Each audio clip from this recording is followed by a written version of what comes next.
Assalamualaikum warahmatullahi wabarakatuh. Teman-teman, jumpa lagi dengan Enjoy Channel, channel yang membahas berita teraktual, terhangat dan sedang menjadi perbincangan publik. Sahabat Enjoy Channel, kali ini yang akan kita bahas mengenai calon presiden di 2024. Kalau kita melihat teman-teman, hari ini Pak Anies Baswedan mau mengakhiri masa jabatannya di Oktober 2022. Karena tanggal 16 Pak Anies ini sudah selesai menjalankan tugas sebagai Gubernur DKI Jakarta selama 1 periode atau selama 5 tahun. Banyak prestasi yang ditorehkan Pak Anies selama beliau menjabat sebagai Gubernur DKI Jakarta. Dan itu tentu yang bisa merasakan adalah warga DKI Jakarta.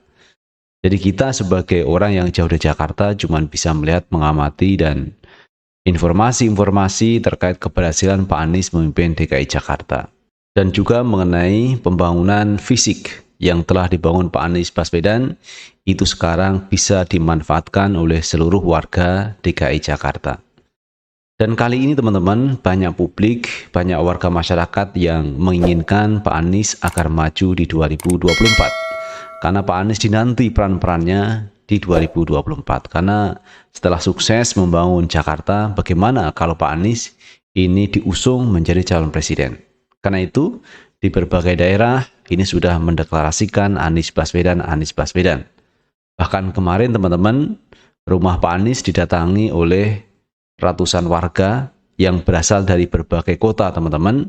Pada dini hari sekitar jam 3 ini mulai berdatangan ke rumah Pak Anies Baswedan, yang tujuannya adalah mengundang Pak Anies setelah Pak Anies selesai dari jabatan Gubernur DKI Jakarta. Jadi beberapa daerah ini mengundang Pak Anies untuk datang teman-teman. Karena kehadiran Pak Anies dinanti oleh publik, oleh masyarakat. Karena Pak Anies diinginkan supaya maju di 2024. Nah teman-teman, terkait pencalonan Anies Baswedan itu, banyak masyarakat yang menginginkan Pak Anies diduetkan dengan AHY, Agus Harimurti Yudhoyono, yang mana AHY ini ketua umum Partai Demokrat yang rencananya mau berkoalisi dengan Nasdem, dengan PKS, dan dengan Demokrat itu sendiri. 3 partai besar ini teman-teman kalau melakukan koalisi ini luar biasa hasilnya. Namun demikian teman-teman, ada beberapa pihak yang mencoba untuk menjegal Pak Anies Baswedan agar tidak maju di 2024. Dari awal Pak Anies menjadi Gubernur DKI Jakarta sampai hari ini terus-menerus melontarkan kritikan menyerang Pak Anies Baswedan. Nah teman-teman, terkait upaya jegal-menjegal ini disampaikan oleh pengurus dari Partai Demokrat, Andi Arief. Di mana Andi Arief ini mendengar ada orang yang berupaya menjegal Pak Anies untuk maju di 2024. Nah teman-teman, untuk lebih jelasnya coba kita baca beritanya. Kita ambil berita dari Detik News. Andi Arief dengar ada upaya jegal koalisi yang ingin capreskan Anies Baswedan. Ketua Bapilu Partai Demokrat Andi Arief mengaku mendengar adanya upaya untuk menjegal Gubernur DKI Jakarta Anies Baswedan maju sebagai calon presiden di 2024 mendatang. Upaya penjegalan itu disebut dilakukan ke koalisi agar Anies tidak mendapatkan tiket Pilpres 2024. Andi Arief mulanya mengatakan bahwa Pilpres 2024 dipastikan tidak adil jika Jokowi ikut campur. Menurutnya, orang berkuasa bisa melakukan apa saja. Pilpres 2024 hampir dipastikan tidak adil proses dan hasilnya selama Presiden Jokowi ikut cawe-cawe. Orang yang berkuasa bisa melakukan apa saja dan bisa menakutkan, kata Andi Arief dalam cuitan Twitter yang kemudian dikirim kepada wartawan pada Minggu 28 Agustus 2022. Andi Arief menduga Jokowi pasti akan mengatakan bahwa persoalan dukung-mendukung satu sosok merupakan haknya. Namun Andi Arief mengingatkan agar Jokowi tidak lantas menolak pencalonan Anies Baswedan. Pak Jokowi pasti akan bilang hak saya mendukung Ganjar misalnya, tapi jangan juga punya rencana menolak pencalonan Anies Baswedan karena dianggap hak, ujarnya. Politikus Partai Demokrat itu kemudian menyinggung pernyataan Jokowi yang menyebut Belum tentu sosok elektabilitas tinggi bakal dicapreskan partai. Andi Arief mengatakan yang berhak bilang begitu adalah pengambil keputusan di partai. Siapa yang paling berhak bicara calon dengan elektabilitas tinggi belum tentu dicalonkan. Bukan presiden, tapi pengambil keputusan di partai, ungkap Andi Arief. Andi Arief lantas menyampaikan bahwa dia mendengar adanya upaya untuk menjegal koalisi yang akan mencalonkan Anies. Hal itu disebutkan agar Anies tidak mendapatkan tiket untuk maju dalam Pilpres. Saya mendengar ada upaya menjegal koalisi yang mencalonkan Anies, sehingga Anies tidak mendapat koalisi, pungkas dia. Nah, itu teman-teman terkait pernyataan dari Ketua Bapilu Partai Demokrat Andi Arief yang mengaku mendengar ada upaya menjegal Pak Anies Baswedan untuk maju di 2024. Karena kalau kita melihat teman-teman, upaya-upaya itu memang ada, baik dari kelompok komunitas tertentu atau lewat orang-orang yang punya kuasa. Jadi saya melihat wajar saja teman-teman kalau beberapa pihak ini mencoba untuk menjegal Pak Anies Baswedan. Karena dalam persaingan politik tentu itu pasti terjadi. Apalagi kalau sudah masuk dalam Pilpres teman-teman. Baik partai politik ini tentu akan bersaing dengan partai politik lain. Demikian juga dengan calon presiden akan bersaing dengan calon presiden lain. Nah, kalau upaya jegal-menjegal saya pikir itu adalah hal yang biasa. Cuman sekarang tergantung dari koalisi itu sendiri.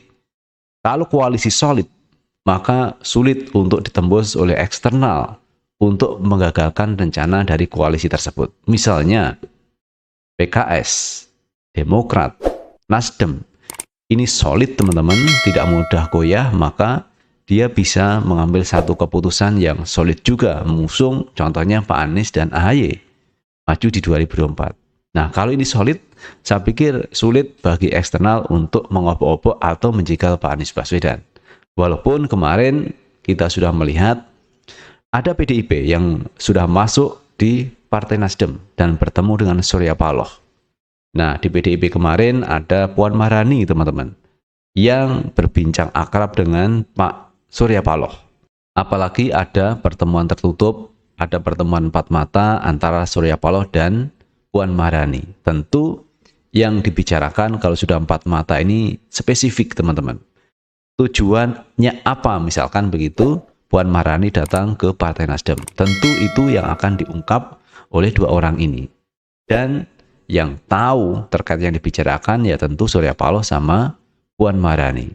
Dan saya punya penafsiran teman-teman, kedatangan Puan Maharani adalah untuk mengajak koalisi Partai Nasdem. Itu kalau menurut pendapat saya. Untuk apa? Kalau tidak dalam rangka itu teman-teman. Yang kedua kalau kita lihat, Puan Maharani ini juga punya kan kuat untuk menjadi calon presiden. Dan tentu Puan Maharani membutuhkan dukungan dari partai lain. Membutuhkan dukungan dari para tokoh.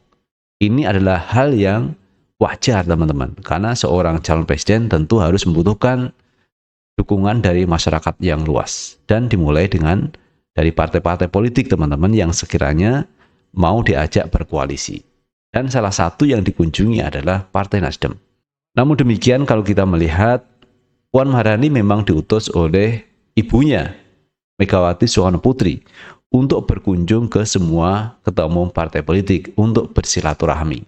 Dan tentu misinya adalah bagaimana melakukan koalisi yang cukup besar untuk mengusung calon presiden yang diunggulkan di PDIP, yaitu Puan Maharani. Jadi saya pikir misinya ke sana. Cuman masalahnya semua tergantung kepada ketua umum partai politik. Apakah sudah ada komitmen atau tidak dengan partai lain? Misalkan Nasdem sudah ada komitmen dengan PKS maupun dengan Demokrat. Tentu ini harus direkatkan kembali komitmen itu. Jangan sampai mengkhianati atau ingkar janji terkait komitmen yang telah dibangun. Karena membangun komitmen teman-teman itu tidak mudah. Nah, kalau sudah ada chemistry seperti itu, maka ini bisa ditindaklanjuti dengan cara deklarasi bersama, yaitu menyampaikan bahwa tiga partai tersebut sudah siap menuju 2024 dan sekaligus mengusung calon presiden. Nah, semua itu tergantung dari Pak Surya Paloh.